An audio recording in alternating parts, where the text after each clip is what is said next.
Bonjour Star, sous la fraîche onction des percées illimitées, j'ai foi que vous allez bien. Nouvelle semaine, nouveau défi, je vous envoie faire des exploits au nom de Jésus. La crainte de Dieu, chemin vers la vie. C'est la leçon de sagesse que nous recevons du Père ce lundi 20 octobre 2025. Elle est inspirée de Proverbe 19, verset 23. La crainte de l'Éternel mène à la vie, et l'on passe la nuit rassasié sans être visité par le malheur.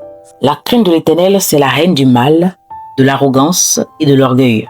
Proverbe 8, verset 13. Elle est aussi une source de vie pour détourner des pièges de la mort. Proverbe 14, verset 27. Il existe 3 bénédictions attachées à ceux qui adoptent une véritable crainte de l'Éternel, à savoir la jouissance de la vie. La crainte de Dieu mène à la vie. Cette vie représente la bénédiction, la prospérité, la longévité et le bien-être intégral, spirituel, moral et matériel. La crainte de Dieu nous donne aussi de passer la nuit rassasié.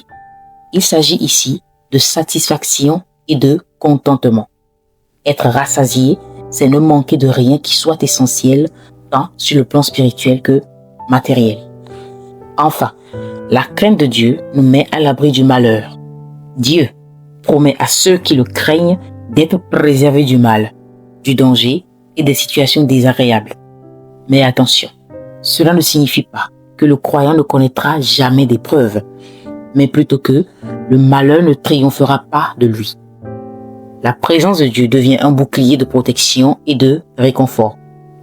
Même dans la nuit qui symbolise l'adversité, le croyant trouve refuge et sécurité en Dieu. Psaume 91, verset 10. Je prie pour toi. Que ton cœur soit rempli de la crainte de l'Éternel par le Saint-Esprit au nom de Jésus. Amen. Votre semaine est bénie. Jésus est Seigneur. Par le docteur King Wampa. Star House Ministries.